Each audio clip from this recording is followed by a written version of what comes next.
Hi, you spent 4 years getting an economics degree. You learned supply and demand, you learned GDP, you felt pretty good about yourself. Then someone mentioned a master's program. Suddenly you're drowning in Greek letters, regression tables, and a model called DSGE that sounds like a skin condition. Welcome to graduate economics. It's the same subject, just harder, way harder. And today we're doing all of it, in 20 minutes. Let's go. Before we start, here's the deal. A master's in economics isn't about learning new facts. It's about learning new tools, mathematical tools, statistical tools, tools that let economists model the world with precision instead of guessing. By the end of this, you'll understand how professional economists actually think, or at least you'll know what they're doing when they look very serious at a whiteboard. Let's start where every grad program starts. You already know micro, supply and demand. Buyers, sellers, equilibrium. Simple. Now forget simple. At the graduate level, microeconomics is built on one idea: optimization. Every agent, consumer, firm, government, is assumed to be maximizing something. Consumers maximize utility. Firms maximize profit. And we don't just assume it, we prove it with calculus. Consumer theory starts here. A consumer has preferences. Those preferences are represented by a utility function. You want to maximize that utility subject to a budget constraint. That's a constrained optimization problem. Solve it using Lagrange multipliers, and you get the Marshallian demand function. It tells you exactly how much of each good a rational person buys at any price and income level. But here's where it gets interesting. A price change does two things simultaneously. It makes goods relatively cheaper or more expensive. That's the substitution effect. And it changes your real purchasing power. That's the income effect. The Slutsky equation separates them. It's one equation that explains almost all of consumer behavior. Clean, elegant, brutal to derive on an exam. On the firm side, same logic. Firms minimize cost for a given level of output. That gives you cost functions: marginal cost, average cost, and the famous result. Profit is maximized where marginal revenue equals marginal cost. You've heard that before. Now you prove it from first principles. Then come market structures. Perfect competition is the baseline. Many firms, identical products, zero long-run profit. Efficient, but barely exists. Monopoly is the other extreme. One firm, pricing power, deadweight loss. Society loses. The monopolist wins. Move to oligopoly and things get complicated fast. Enter game theory. Game theory is the study of strategic interaction, when what you do depends on what others do, and what others do depends on what you do. Circular, unstable, fascinating. The core concept is the Nash equilibrium, named after John Nash. You've seen the movie. The idea is simple. A Nash equilibrium is a set of strategies where no player wants to deviate given what everyone else is doing. Nobody's making a mistake. Nobody can do better by changing alone. The prisoner's dilemma is the classic example. Two suspects, both stay silent, both get 1 year. Both confess, both get 5. If one confesses and the other doesn't, the confessor walks free and the other gets 10. The Nash equilibrium is both confess, both get 5 years. Even though staying silent would have given them both just 1 year. Rational individuals, terrible collective outcome. That's game theory. Repeated games change everything. Play the prisoner's dilemma once, you confess. Play it 100 times, cooperation can emerge. Because defecting today costs you tomorrow. Tit-for-tat strategies. Reputation effects. This is how firms quietly maintain prices. How countries honor trade agreements without enforcement. How trust gets built without contracts. Macro at the graduate level is brutal. You are now modeling entire economies. With math. The workhorse model is DSGE. Dynamic Stochastic General Equilibrium. Dynamic means it unfolds over time. Stochastic means random shocks hit the economy. General equilibrium means all markets clear simultaneously. It's the model central banks use to forecast the future. Policymakers run it before raising interest rates. And it starts with one assumption: that the entire economy can be represented by a single representative household optimizing over an infinite time horizon. Sounds insane. It kind of is. But it produces testable predictions, so we use it. The household chooses how much to consume and how much to save in every period. They trade off consumption today against consumption tomorrow. That trade-off is called the Euler equation. one of the most important equations in modern macroeconomics. It says the interest rate equals the growth rate of marginal utility. In plain English, if returns are high, save more now, consume more later. Firms optimize too. They choose labor and capital to maximize profit. Combine households and firms, add a central bank following a Taylor rule, interest rates respond to inflation and output gaps, and you have a complete model of the economy. Now, hit it with a shock. Oil price spike. Technology breakthrough. Government spending surge. Watch what happens. Output, inflation, interest rates, employment, all adjust. That's macroeconomic dynamics. Why are some countries rich? This question has obsessed economists for decades. The Solo model is the starting point. Output is produced using capital and labor. Economies accumulate capital over time, but capital has diminishing returns. Double the capital, less than double the output. Growth eventually slows. Economies converge to a steady state, the same steady state for everyone, if they have the same technology and savings rates. Countries should converge to similar income levels. They don't, obviously. Enter endogenous growth theory. Paul Romer. Ideas don't have diminishing returns. Knowledge is non-rival. Your use of an idea doesn't stop anyone else from using it. That means innovation can sustain growth indefinitely. The engine isn't capital accumulation, it's knowledge creation, research and development, human capital. That's why a startup in a garage can matter more than a new factory. And why education policy is actually growth policy. You have a theory. Great. Now prove it. With data. That's econometrics. The baseline tool is ordinary least squares, OLS. You have a dependent variable, wages, GDP, output. You have independent variables, education, capital, policy.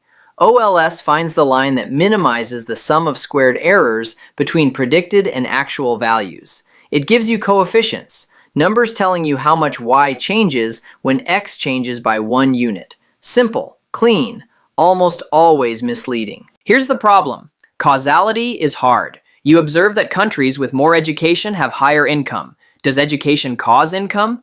Or does income allow more education? Or is there a third variable? Institutions, geography, culture, causing both? That's omitted variable bias. It ruins your estimates, and it's everywhere. The solutions are the real content of graduate econometrics, instrumental variables. Find a variable that affects education but has no direct effect on income. Use it to isolate the causal effect of education cleanly. Classic instrument for education, distance to the nearest college. Students closer to colleges get more schooling, not because they're richer, just proximity. Clean identification. Clever solution. Difference in differences. Compare outcomes before and after a policy change for the group affected and a control group that wasn't. The treatment effect is the difference of those differences. Widely used. Requires one assumption. Parallel trends. Both groups would have moved the same way without the policy. Hard to verify. Always contested. Regression discontinuity. Find a threshold. Test scores above 50 get a scholarship. Below 50, nothing. People just above and just below are essentially identical except for the scholarship. Compare their outcomes. Natural experiment. No randomization needed. Elegant when it works. The goal of all these methods is identical. Isolate causal effects in a world full of confounds. It's the hardest part of economics, and the most important. No economy is an island. Even islands aren't islands. Trade happens. Capital flows. Exchange rates move. Graduate international economics explains why. Trade theory starts with Ricardo. Comparative advantage. Countries export what they're relatively good at. Still true. Still foundational. Graduate level adds the Heckscher-Ohlin model. Capital-abundant countries export capital-intensive goods. Labor-abundant countries export labor-intensive goods. China exports manufactured goods. The US exports software and finance, roughly consistent with the data. But the basic model misses something important. Most trade happens between similar countries. Germany and France trade cars with each other. That's not comparative advantage. That's economies of scale and product differentiation. You want a BMW. I want a Mercedes. We trade. That's the new trade theory. Paul Krugman won a Nobel Prize formalizing it. Then come exchange rates. Why does the dollar strengthen? Why does the yen collapse? In the long run, purchasing power parity holds. Prices equalize across countries when measured in the same currency. A serious model predicts long-run exchange rate levels. In the short run, it's capital flows. Money chases returns. Higher interest rates attract foreign capital. Capital inflows appreciate the currency. Appreciate too much and exports collapse. That's the impossible trinity. You cannot simultaneously have a fixed exchange rate, free capital mobility, and independent monetary policy. Pick two. Every country must choose. Every choice has painful trade-offs. There is no free lunch. Markets are powerful. Markets are also wrong, regularly. Market failures are situations where unregulated markets produce inefficient outcomes. Four main types. Public goods. Non-excludable, non-rival. Nobody can be excluded from national defense. One person's security doesn't reduce another's. Private markets underprovide public goods because you can't effectively charge for them. Free riders consume without paying. Government steps in, justified on efficiency grounds. Externalities. Your production affects others, not part of the transaction. Factory pollutes the river. Costs imposed on everyone downstream, not priced into the factory's decisions. Too much pollution gets produced. The Pigouvian solution: tax the externality. Make polluters pay the full social cost. Prices fix the problem. In theory. Information asymmetry. Akerlof's lemons. Used car market. Sellers know the car's quality. Buyers don't. Buyers assume average quality. Pay average price. High quality sellers exit. Market fills with lemons. Insurance markets have the same problem.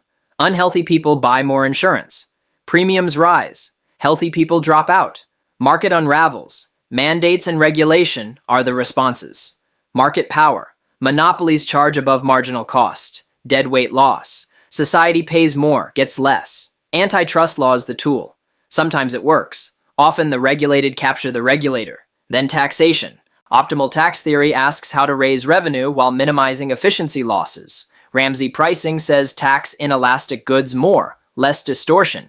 But inelastic goods, food, medicine, are consumed disproportionately by the poor. Equity trade-off. There is always a trade-off. Central banks are the most powerful economic institutions in the world, and most people have no idea how they actually work. Money creation isn't magic. Commercial banks create money when they lend. You deposit $100. Bank keeps $10 in reserve, lends out $90. That $90 gets deposited somewhere else, lent out again, the money multiplier. $1 of base money becomes multiple dollars of broad money. Central banks control the base. Commercial banks determine the multiple. The central bank's main tool is the interest rate. Lower rates stimulate borrowing. Borrowing funds investment and consumption. GDP rises, unemployment falls. Inflation increases. Higher rates do the opposite. The Taylor rule formalizes this. Raise rates when inflation exceeds target. Cut rates when output falls below potential.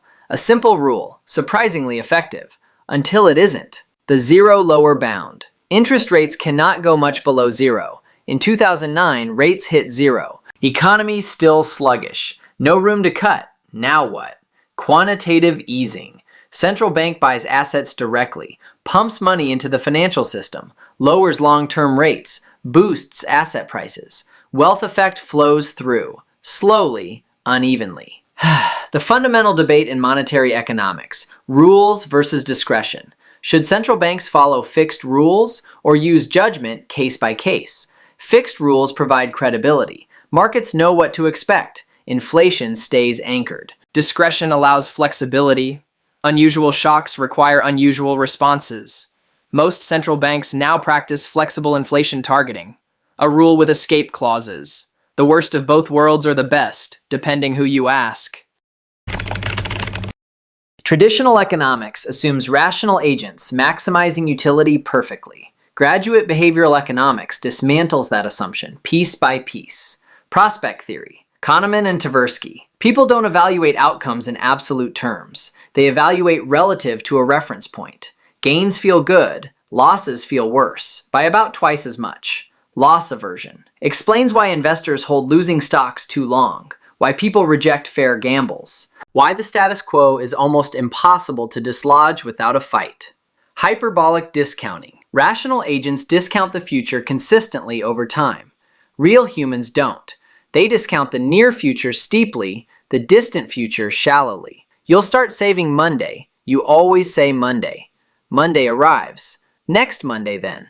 The inconsistency is the anomaly. Present bias drives chronic undersaving. Overconsumption today, regret tomorrow. Nudge theory. Thaler and Sunstein. If people are predictably irrational, policy can exploit that predictability. Default options matter enormously. Opt-in retirement savings have low enrollment. Make enrollment the default with opt-out option. Participation jumps from 35% to 90%. Same freedom of choice. Completely different outcome. That's a nudge. Behavioral insights teams now operate inside governments worldwide, specifically to design these interventions. Economics meets psychology. Actually useful. Experimental economics. Run controlled experiments. Verify whether theories hold in practice. Laboratory markets converge to competitive equilibrium remarkably fast, even with just a handful of buyers and sellers. Theory works. Sometimes. Field experiments in development economics test whether a policy actually works before scaling it to millions of people. Randomized controlled trials. The gold standard. Economics finally acting like a science. So, what have we covered? Advanced microeconomics showed that every agent optimizes. Consumers maximize utility, firms maximize profit. Game theory handles strategic interaction when choices depend on each other. Nash equilibria explain everything from pricing wars to arms races. Macroeconomics built working models of entire economies. DSGE frameworks. Euler equations. Growth theory from Solow to Romer. Ideas, not just machines, drive long-run growth. Econometrics gave you tools to test theories against data. OLS is the baseline. Instrumental variables, difference in differences, regression discontinuity are the fixes for the causality problem nobody talks about in undergraduate classes. International economics explained comparative advantage, new trade theory, exchange rate dynamics, and the impossible trinity that forces every country to make painful choices about monetary independence. Public economics mapped the failures. Public goods, externalities, asymmetric information, market power, 4 problems, 4 sets of imperfect solutions. Monetary economics showed how central banks create and destroy money, why quantitative easing became necessary, and why the rules versus discretion debate never actually ends. And behavioral economics reminded you that humans appear nowhere in these models. Real people are biased, inconsistent, and predictably irrational. And understanding that is the most actionable insight of all. A master's in economics doesn't give you the answers. It gives you frameworks for asking better questions and tools to find answers that are defensible. Not perfect, never perfect, defensible. That's a master's in economics, all of it, in 20 minutes. If this was useful, hit subscribe. We break down entire fields every week. Drop a comment. What should we cover next? Finance? Law? Computer science? You decide. See you in the next one.